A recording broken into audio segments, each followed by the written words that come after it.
Draft your LCS team and earn money. Alpha Draft. Alice Anderson joined by the wonderful Christopher Papa Smithy Smith, and we're here for Game 2 between Energy Pacemaker and OMG, where OMG just put on a clinic, and we are straight into Champions Select, ladies and gentlemen, with Azir, Na, and Lysandra already off the board for OMG, and Siva, Janna, and Rek'Sai taken off for Energy Pacemaker. I'm liking the Siva adaptation band here coming out from EP. I mean, we all know Uzi can play those hard carry styles. It was interesting to see him pick up the more team-orientated pick in Siva. It worked out for them. Let's remove it and see how he goes on another pick. And going immediately going to lock in that Thresh for Lu as well. So wanting that extra playmaker ability. And when it's OMG, we saw the plays that they could make. And now look at this. This is a very interesting adaptation here. They've done this before.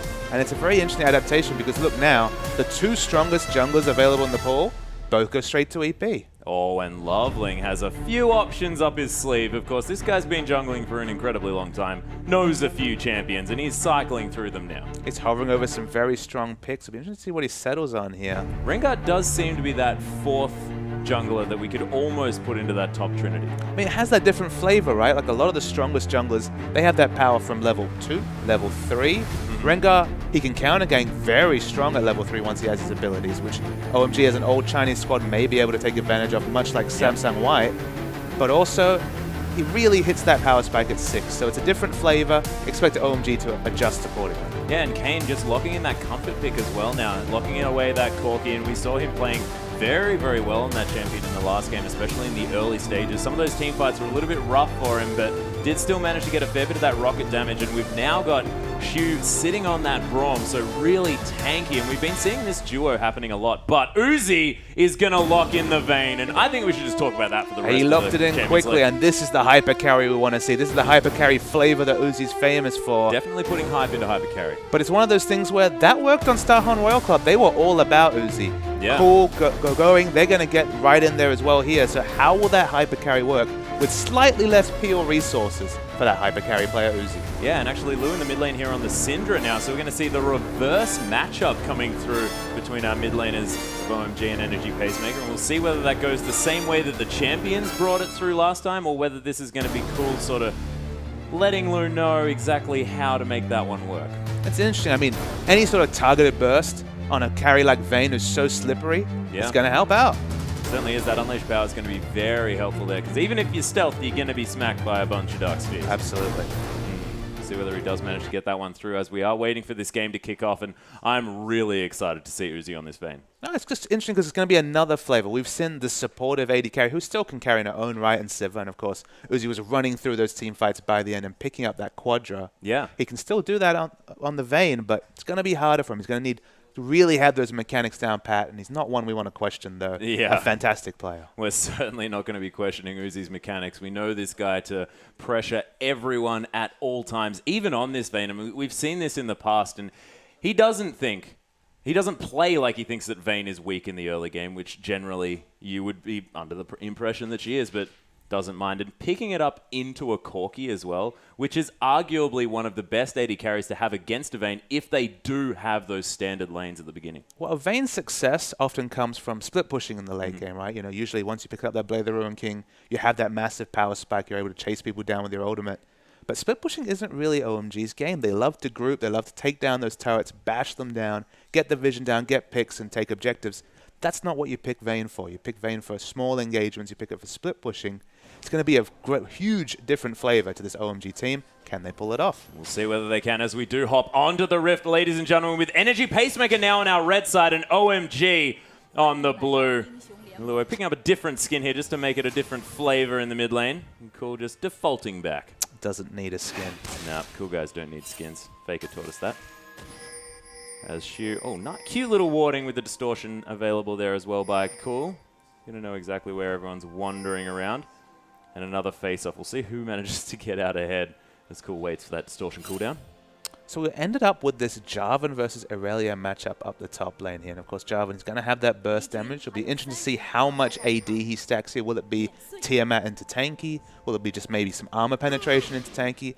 That kind of the builds kind of disagree on which is the best way to go here. But you have to say, whatever he builds, Irelia is likely to outscale him in this lane. So he kind of wants some jungle pressure from that Lee Sin early to put the Irelia on the back foot, or maybe even a lane swap. Oh, going actually face-checking this one. Going to get stunned up here by the passive of Braum. The Sonic Wave Resonating Spray is a nice play to get them out of this one, and Lou's actually going to successfully disengage this team, but going forced to pop that flask already. As Loveling taking a little bit of damage from the Winter's Bite, but they're not finished. You would have thought that OMG would be on the back foot here, but no, they're still going aggressive. OMG's not one to run with their tail between their legs. They've got a plan here. They want the advanced wards down, maybe for a lane swap or to spot a lane swap.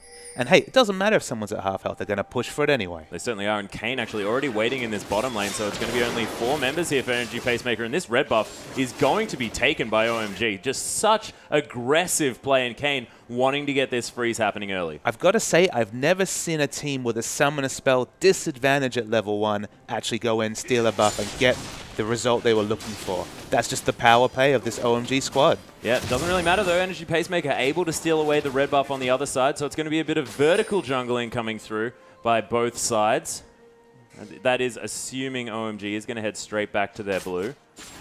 And Uzi successfully manages to get this lane swap that we could understand would be a little bit better for the Vayne player, as Cool now hits level 2 a little bit before Lou as well here in this mid lane. Going to throw out that Sigil of Malice just to tempt the distortion for the proc damage. And the important thing to take away is you mentioned that Vayne versus Corki, not a good matchup for Vayne. So to be able to go in there, get the lane matchup you want, even after blowing a flash at level 1, yeah, it's still a small victory for OMG to start this game. They're doing well. Going back up to full health now, of course, went back to base. Has managed to pick himself up a ward. Chuck a cheeky one there over by his red buff. No rush to get into lane, of course. No, he doesn't really want to walk out too far, but is going to be fine farming under that turret with that Blade Surge, of course, known for being fantastic in that situation. It's cool, just calm and collected, farming out this wave in the mid lane. And again, these early wards, this safety and laning here just means that Rengar, he doesn't have to be sauntering around the bottom lane trying to react with a counter gank here. He can leave going on his own and try and rush that level 6. Yeah. That being said, Energy Pacemaker positioning themselves for a bit of a gank here in the mid lane, waiting for that distortion to come through, and that is actually going to be the Dark Sphere landing. Cool already taken down to about no health as we've got Captain 57 coming in. Cool solo, there's the flash, amazing Jay. Didn't even need to teleport, he's already here. Not respecting that jungle follow whatsoever there from Amazing Jay.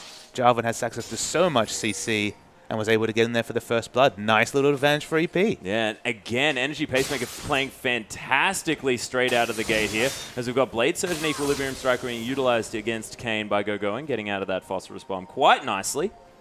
So we are just going to pause this one up just for 1 second, see whether we can get this sorted out, but really nice start here from Pacemaker. And an interesting gap in the vision for OMG that game. We saw how masterful they were setting up a safe lane for going to farm in the first game, and that was very successful for them there. In this game, they didn't respect the jungle follow. They knew that Going was going to enter lane at level 1. He was happy to go into lane with no experience. They had to assume Jarvan was on jungle follow. He hadn't shown anywhere. And Jarvan, if there's ever a champion with a level 2 gank, it's that Jarvan. So a great first blood, smart play from EP, and a gap in the vision for OMG, a small chink in the armor for them. Yeah, it's certainly working out well for Energy Pacemaker. And you did mention the Jarvan's power. Think about the Lee Sin as well, who's also known for his early pressure. That's why you only usually get one of them. So they're having not both. letting up. We've got Energy Pacemaker heading here into the top lane as well, and they may have caught out Loveling and Uzi here. They're going to try and turn it around. Amazing Jay's logo going's come through with that teleport as well, as Uzi using that heal just to try and deter Energy Pacemaker and put them on the back foot.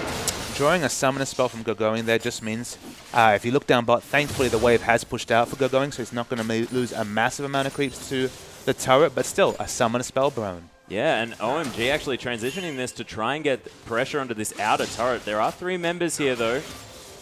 Amazing J, Captain 57 and Shu just hanging out under this turret. OMG aren't going to want to go too far up on this one, but Lua actually dodging out of the way of the Death Sentence, but the chain's going to land. The Ignite's ticking, and Cool answers back in the mid lane.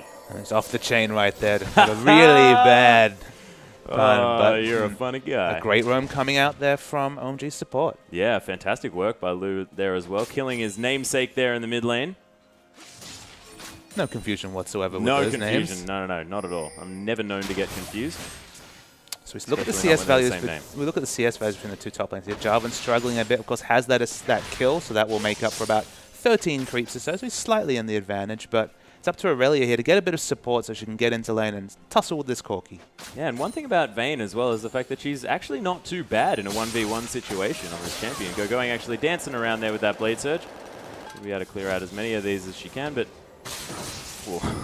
going unfortunately Blade Surging into the Phosphorus. See Kane doing his job and trying to get as much damage as possible onto Going here. It's going to be a difficult lane for him to farm, especially because he has that level 6 rushing jungler who isn't able to just hang around the bottom lane and support him.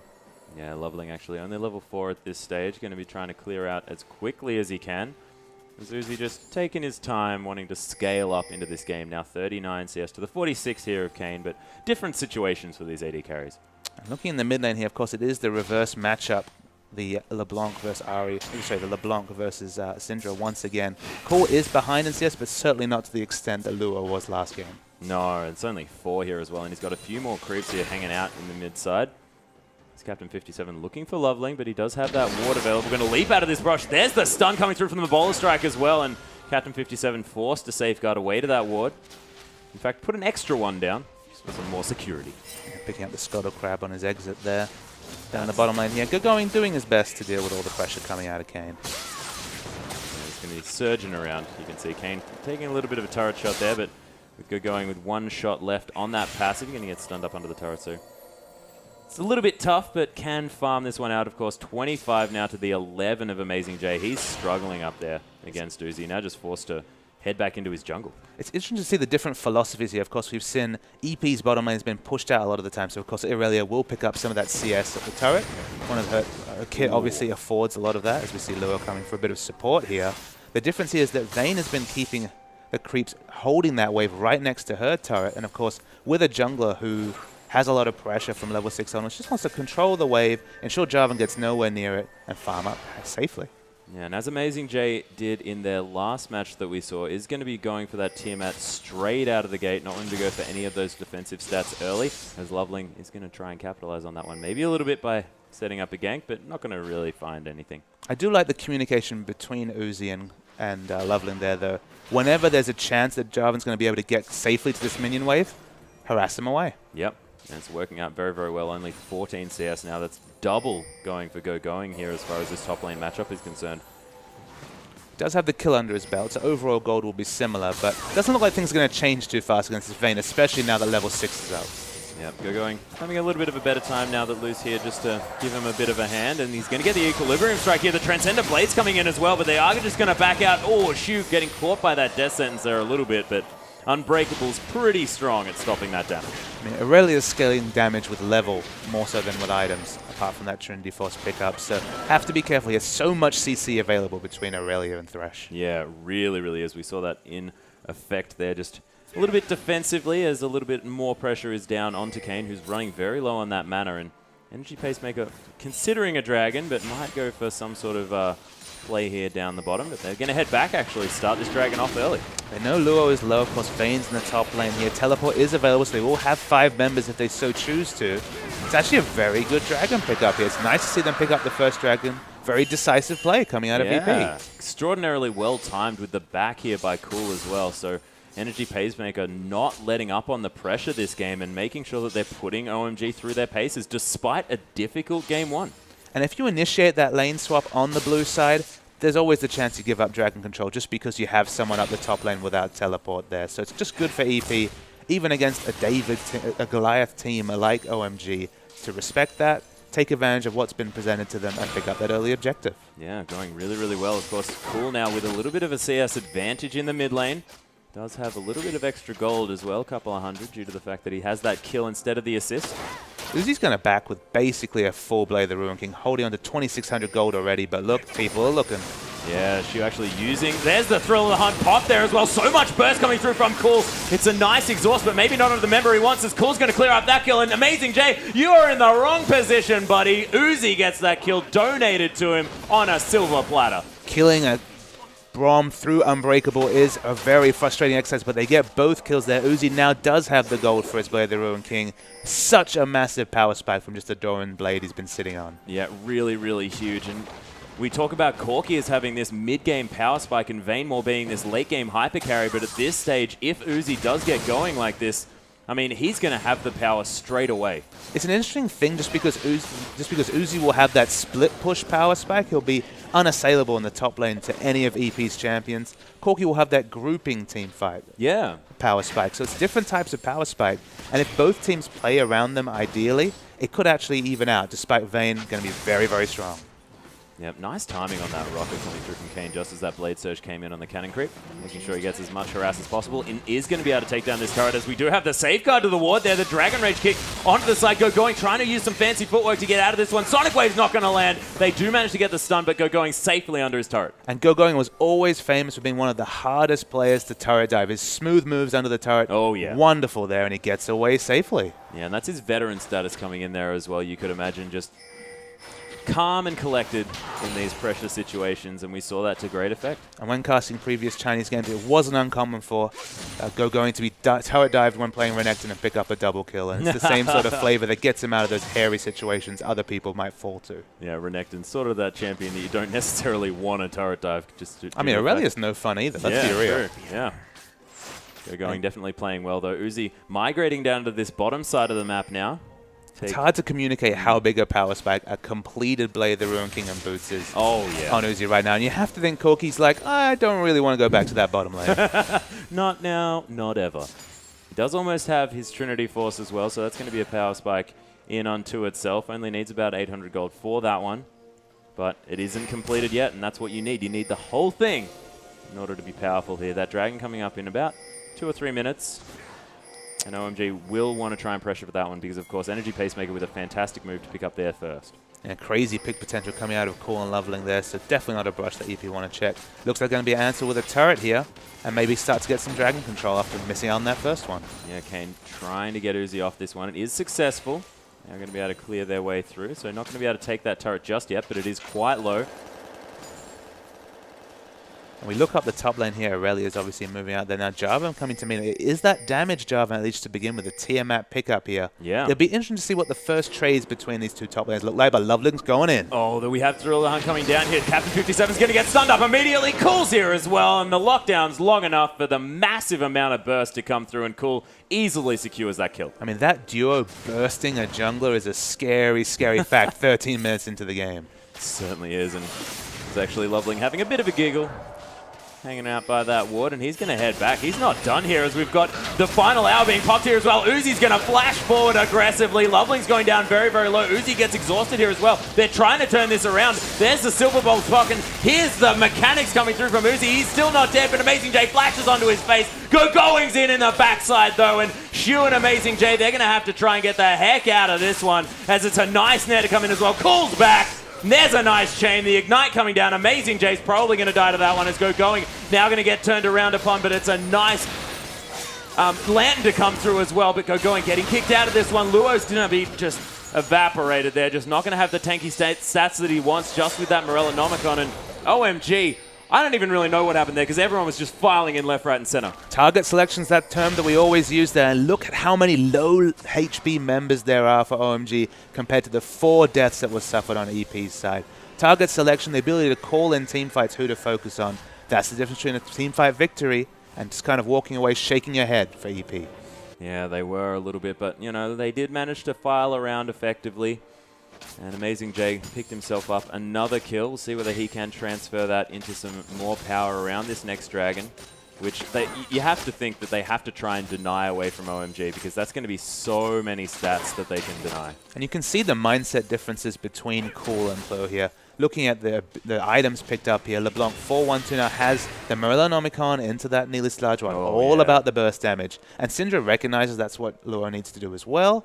But it's just a difference in playstyle between the two, I think. Yeah, blasting one versus that needlessly large rod and an extra Doran's ring as well coming through from Cool. And we can just see already putting so much pressure here in this mid lane. And Lu he cannot approach this creep wave. Well, last game it was all about Syndra zoning the LeBlanc. It's a bit scary for EP if it's the reverse this game. Really, really is. We've got some dual backs coming through here by Energy Pacemaker. The dragon is alive, though. And Loveling setting up for this one as well. They want to get this Scuttle Crab, and Cool just going to distort back to his original position after almost destroying Lu in the mid lane. I call that move Securing Dragon.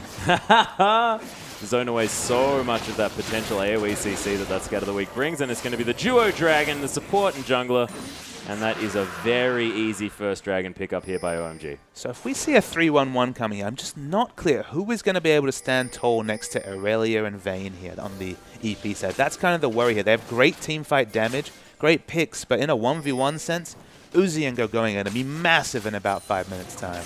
Yeah, the question is, I guess, whether the 3 left over there in the mid lane defend off the potential 5 coming through from EP, are they going to have the wave clear necessary to stop them from going on these turrets, or are they just going to have so much pressure it doesn't matter? As we can see, that's 2 members just easily taking out this outer turret in the mid lane, and OMG seem to just have scared Energy Pacemaker away from everything this game. And it's a great point to bring up the wave clear, because it's very limited wave clear on the 3 members from OMG.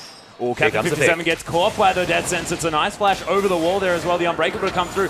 There's a nice Glacial Fissure to stop them from coming into this one. The double stun coming through from the Scatter the Weak. Immediately, Kane takes away Loveling, and it's going to be Luke falling down as well on that Thresh. This is a good start here for EP. There's a Cataclysm. Going gets exhausted as well. 3 members now dead, and Energy Pacemaker, they're not out of this one yet. And I want to really point out how much work Braum did right there. With the Unbreakable, then dropping down a very quick pink ward, they spotted Loveling. They predicted everything that was going to happen there. And the Braum's fast thinking won them a quick engage. Yeah, Shu just playing that one to fantastic effect here, and they are going to potentially move around for this outer turret in the mid lane. No one's here to protect this one, and we were talking about the lack of wave clear. There is a big minion wave, and they're going to easily take this one down, and utilizing Kane's power spike here with the Trinity Force as soon as it comes in as well. I was about to say, I think Loveling should have backed out there once he realized he'd be seen, just because if you don't respect a Trinity Force Corki, that's the sort of carnage that you can expect. You certainly can, and now 2-1 and 2 here. Kane on his comfort pick, feeling pretty good about this one as Uzi's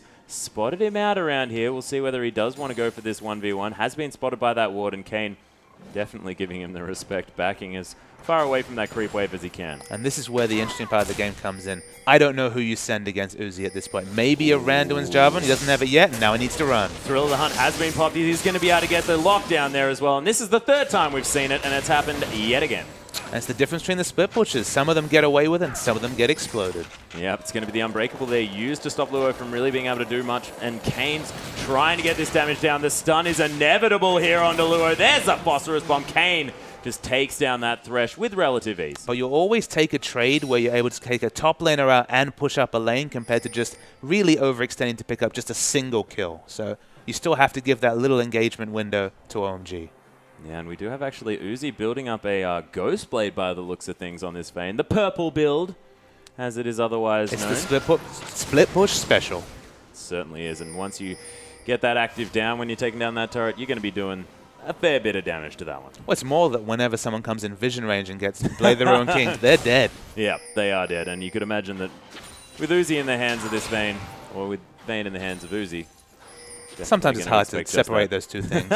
Yeah, exactly right. Oh, Amazing J again getting aggressive on Going this time. There's the Cataclysm. Amazing J flashing out of that one yet again. It might buy him some time here as Captain 57's come through, and Shu's just going to stand behind me to one of these minions just to get himself in front of this line, and Uzi continuing to split push. And all Corki can really do here is hug his turret, try and clear waves with his abilities, and then just say, hey guys, I need some help. Yep, and just cry a little bit. You can imagine crying might happen. A single tear at least. Blue buff could belong to Uzi here as well. He's doing a fair bit of damage due to the fact that that Blade of the Ruined King does a fair bit to the neutral creep. It's going to be donated to Cool though, of course. Wanted to get that one on that guy. Shu not going to land the Winter's Bite here as well, as Uzi going to pop that final hour as well. Going to use that Blade of the Ruined King. Takes the land to safety as well, as Death Sentence going to land onto Shu. The box is going to come down, but oh dear, Lu, you're dead, mate. But definitely some nice protection of his AD carry. And meanwhile, going up the top lane, it's going to get some good damage on this inner turret. Probably not going to be able to take it down. Doesn't quite have the Trinity Force completed yet, but the evasive maneuvers from Vayne were good, and Lu just said, well, I'm going to have to give this up for my team. Yep, 0, 3, and 5 now on the Thresh, sacrificing himself for the good of his team. It's cool just heading in there. Oh, Uzi actually getting caught up here. There it is, the combo to come through. And this is what we're talking about. If you can target that ability, that Vayne's going to die. I guess the important factor there is you look at the wards around the enemy's blue buff there. Not many, as we see. Loveling might be going in. Yeah, Thrill of the Hunt had been popped there. He's hunting down for Kane. Or Captain 57 is going to be leaping out of these brushes. Forced to flash away immediately, though. There's 4 members here. Cool. Tries to get some Mimic Distortion damage onto this one, but they're not going to be able to fend them off this red buff, and now going to be able to pick that one up. Actually went to Captain 57, so Kane probably would have wanted that one. Well, the Mimic Distortion there was doing massive damage from yeah. Cool, so it was just a case of a crapshoot of who would take it down. Captain 57 will have to take it. Yeah, he does have that smite available, so it could secure that one, and it's better than giving it away as the... Oh, wow. Even the Mimic Sigil still doing a lot of work. Going definitely has his gold for the Trinity Force here, so he wants to go back and chop, but maybe they'll take some kills with it. Yeah, the Unbreakable Shield looks a bit breakable now. Look at how much damage to come through from Cool even through that one. The Dragon's Rage is going to go on to go going, but gets stunned up there a little bit by the Scat of the Week, but they are going to get out of there just fine. Energy Pacemaker still showing signs of life in this matchup. But interesting to know that OMG still have those little mistakes from their God tier status that they might achieve by the end of the season. I mean, Uzi, the split push pressure was good. He just didn't have the ward coverage to supplement standing in such an aggressive spot, and that's why Syndra was able to come out of vision and pick up a kill. So once they get some better vision downs, you can see both Rengar and Thresh are going in to try and secure that vision. The split push will be just that much safer. Yeah, and you could imagine as well, once he does pick up what is quite possibly going to be an eventual Quicksilver Sash, as Cool actually gets ultimated through here. Does get the shield from the Lantern. He's going to be okay. Yeah, I was just going to say, if that Quicksilver Sash comes in, Uzi, you could imagine, is going to be far more happy in this split push. I think there's going to be some damage before we see any defense coming out of Uzi. That's what Thresh is for. Yeah, that's true. He's got the Mikhail's coming through soon, I could imagine.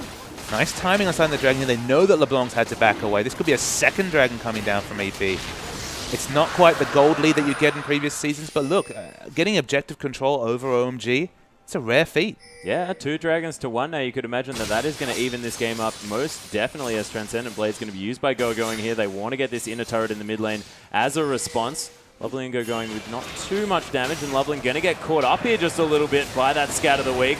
Is going to use that ult defensively, but that vision's going to be available from Captain 57. Not going to be able to overextend too far into this, though, as Go-Going's going to pick up that pink ward. Death Sentence not going to find its mark here in the mid, and everyone just posturing around. It's going to be a nice chain to come through at a very odd angle. I do like it when you head back to the distortion and use that chain, 'cause weird stuff happens. See a massive minion wave pushing the top lane, so Go-Going's going to back off and farm up here. Has got his Trinity Force, so that's the first power spike coming in. A little bit late, you'd have to say, but of course there was the lane swap situation coming out there. Going to be the Yomu's Ghostblade completed on Uzi as he backs right now. The item timings, they're starting to come in for OMG. They're about 2,000 gold ahead, which is a comfortable lead, but not a massive one by any stretch. And those 2 Dragons, they're kind of keeping EP in this game. Yeah, they really are. As Cool has finished off that Rabadon's Death Cap as well, so big spike for this guy. Wants to probably go for that Void Staff next, I could imagine. But look, I mean, Luo's matching him item for item. Yeah, he does have the Death Cap of his own, so the single target burst, you'd have to imagine on Uzi's going to come in. But look at this. I spoke about Uzi prioritizing damage, but he has got that null magic mantle. So a quick QSS. Look, it's not going to solve all his problems, but it'll help out for sure. Yeah, certainly likes that in a split push situation. It's cool, just going to walk towards Kane and then disappear. And look, much safer split push coming out from Uzi. Look at the minimap. He has 2 defensive wards down. It's not going to be a Syndra coming unawares this time. And more farm comes down for the Vayne. Yep, cool. Just going to take that land just for funsies. They say, Lou, if you're going to give it to me, I'll take it. As they are going to get pressured here in the mid lane, and it might be Energy Pacemaker noticing the fact that they don't necessarily have as much wave clear in this 4-1 split that they would have otherwise had, as Loveling is going to have full bar here in order to get his bowler strike down with that stun, as Winter's Bite is going to spot him out before they are going to come through. Uzi's rotated around here, though. 5v5 could break out in the mid. We'll see who is going to come out on top, because, of course, a few scaling champions on the side of OMG haven't quite hit their stride as of yet. It's the classic battle, siege and engage versus split push, but here we go. The flash Death Sentence to come through, but that's the Unbreakable Thresh as well. Oh, the box to come down, but so much damage, and that's Thresh already dead. Captain, Amazing Jay's going to fall down. Lou as well. Oh my gosh, the damage from Uzi does get exhausted here, and Kane forced to flash out of the way. Shu somehow still alive, but not anymore, as Uzi, so aggressive, gets slowed straight up.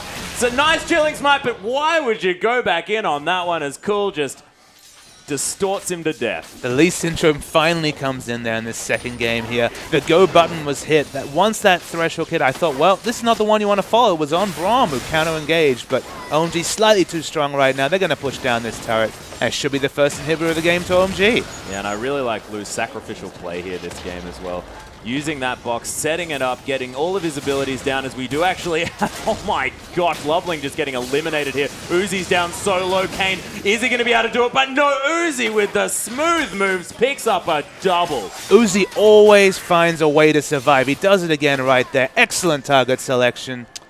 And that Vayne, she's gotten going, that's for sure. 6-2-2 already. Yeah, and the cute little zoom in, beautifully done. 6-2-2, as you just mentioned. 232 CS as well, so about 40 up on Kane on this Corki as well. So scaling through into this game. So much money.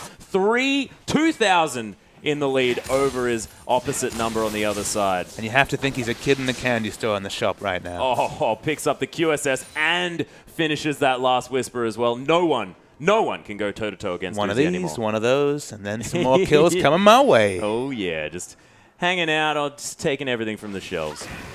Now, Luo here is trying to do what you often do after a big decisive team fight loss like that. Try and get a pick to kind of arrest the momentum that OMG are feeling right here. That is a lot of those balls on the ground there, so he really wants to get a pick. Yeah, he's got that blue buff as well, so not going to be too worried about running out of mana, but no one going to be coming through, and he's going to give up the situation. Is Loveling just going to try and get that Scuttle Crab, but decides against it this time. But he's going in. Yeah, there's a Thriller Hunt being popped. The Valkyrie being used by Kane to just get him out of the way. Loveling takes a lot of damage, though. Cool as well gets immediately kicked back, but going. He's in out the back. He's going to take down Kane. Amazing stretch. Armstrong onto Amazing J, and he's dead. The box is here as well, and Shu, he's just going to die. Uzi wanders around him for that one. He wants more kills. Captain 57 now the focus, and this Vayne with so much damage. The passive as well. Is it going to be enough? No, just gets one last auto attack, and Uzi's so deep in this base. I just love the bloodthirstiness of Uzi there. He saw a closer kill. Could have padded out his stats more, but he was like, nope, I want the Lee Sin right now. Yeah, turned around just as an afterthought and gets that kill as well. So 7-2-3 now on this Vayne. Probably didn't get as many kills as he otherwise would have liked. I gotta wonder if Uzi sees the Nexus exploding as a sad event. It stops that kill momentum from coming out. Yeah, he has to leave the rift and stop killing everyone. There's always next time. Yeah, it certainly is. Hops straight back into Q and just starts trying to kill people, even after so we the start game. looking at the stats again. I mean, it's 10,000 gold is the lead now for OMG. Oh, out of nowhere. Remember, it was 2,000 gold. Yeah, and quite NG Pacemaker were comfortably. looking really good up until about that third, fourth Dragon mark. And we're only 28 minutes into the game. That was probably, what, 6-7 minutes ago it was looking quick? After that big tussle, it's looking really hard for EP right here.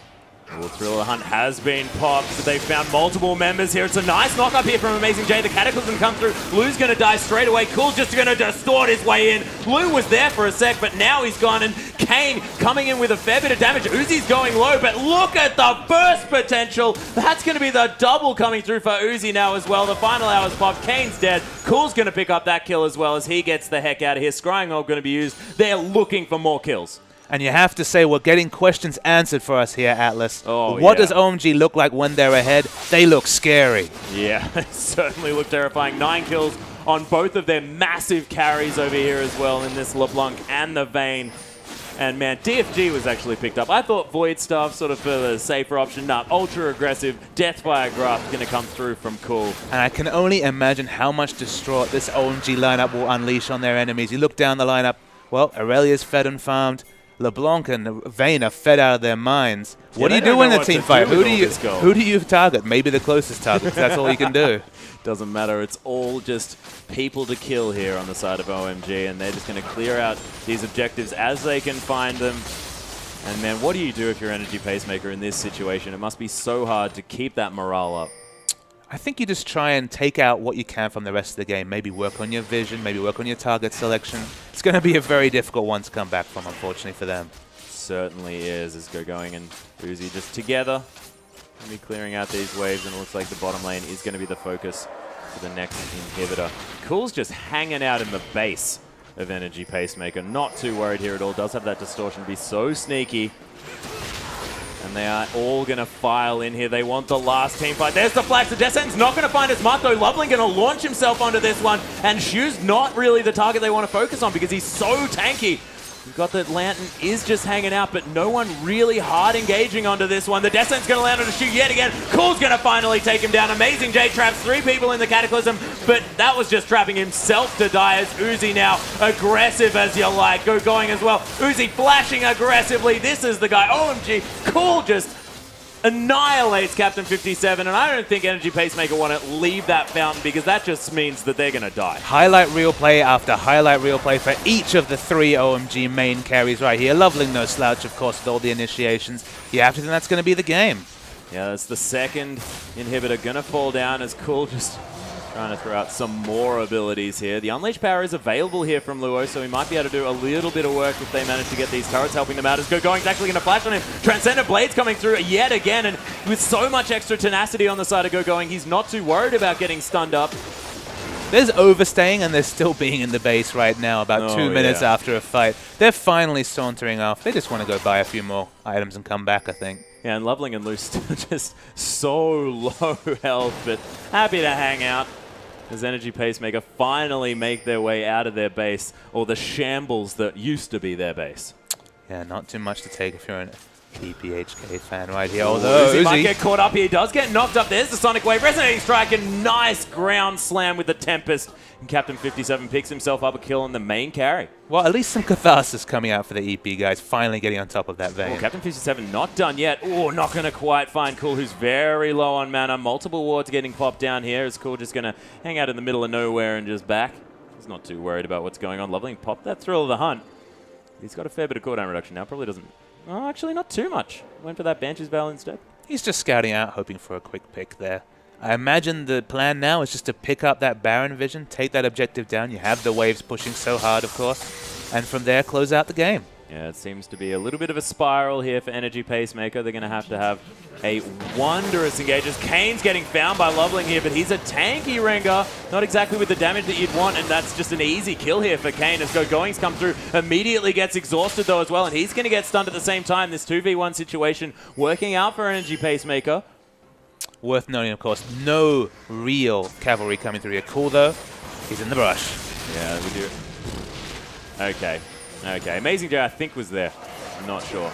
You'd be forgiven for thinking that was a full damage, Jarvan. Yeah, actually going to get stunned here as well. He's going to get balls thrown at him and he's going to fall down. Lou picks up that kill. It's a double play into the box. More sacrificial play. Cool. So much damage with that distortion. Lou gets stunned, but he's not going to die this time. This isn't over because Vayne got full health. She's coming. Yeah, she's heading straight in the front door as well. Just going to take down this inhibitor, being like, guys, yeah, come and fight me. I dare you. I think they're going to take a rain check on that one. I certainly would. All right, so they pick up the objective here. Baron's probably the best objective to pick up here, but of course they're picking up turrets left and right, so it doesn't really matter. You have to think they're going to back off, pick up that Baron just to cement their advantage. Yeah, Loveling, he's a bit close to that one. Just says, guys, I want to take this. Come and give me a hand. He's hanging around in the pit. I think he's... Come on. Come on. Oh, cute little death sentence into the Dark Passage. And that's going to let the OMG members easily take down this Baron. Of course, Vayne, so much damage with both the Blade of the Ruined King and those Silver Bolts. It's going to be the teleport coming down from Going as well after he went back and picked up his Spirit Visage as well. And we didn't mention the item pickup here by Uzi, but he now has that Mercurial Scimitar as well. That extra movement speed when you push the button, and of course that cleanse effect, which is so fantastic coming through. Not to mention another heck of a ton of BF Sword damage on that as well. And that Baron buff is the fruit of that sustained push. They spent so much time in the enemy's base, they never had a chance to go out there and get any defensive wards around Baron. Easy, uncontested Baron coming out. And now we're waiting for the people to come from the base. 3 carries. Look at these 3 main men who are looking to carry OMG this season. They're all in the enemy base, and they're ready for some more. Yeah, but oh my goodness, already so much damage. It's a nice triple stun coming through onto the members of OMG, but Energy Pacemaker just trying their very best not to fall over. And this is the last valiant defense to come through from the members of Energy Pacemaker as Kane takes a lot of damage. Shu again going to be the focus, but he's not as tanky as he was before as Loveling found his way around the side. The bowler's going to land as well. It's a nice descent onto Lou. He was there for a second, now he's dead, and that's going to be the Cataclysm to come in as well. But oh my gosh, Amazing J, just so much damage from OMG coming in. And that is the Nexus is now going to be the secondary focus from all of these kills, just going left and right onto OMG. 31-15. What a bloodthirsty game as they're diving the fountain. And now the Nexus falling. And Uzi just with so much damage onto those structures. And so the question we had there, Atlas, the question that we came into this match thinking is, so they've got 3 main carries. Surely someone has to step back and be a bit more supportive. Someone has to give up that carry status. On this evidence, and okay, it's against EP, it's not one of the top teams in China. On this evidence, which is all we have to work with, they're here to stay, and there's some superstars on that team. They really, really are. And going as well, just massive on that Aurelia. Probably stepped into a more supportive role, but Cool was doing so much work. And Uzi, despite having a little bit of a fumble at the beginning, getting soloed out there by Lu, but in the end, you cannot deny that guy's ability on that vein. But we are going to leave it at this one. The LPL will be over for today, but we're going to be crossing over to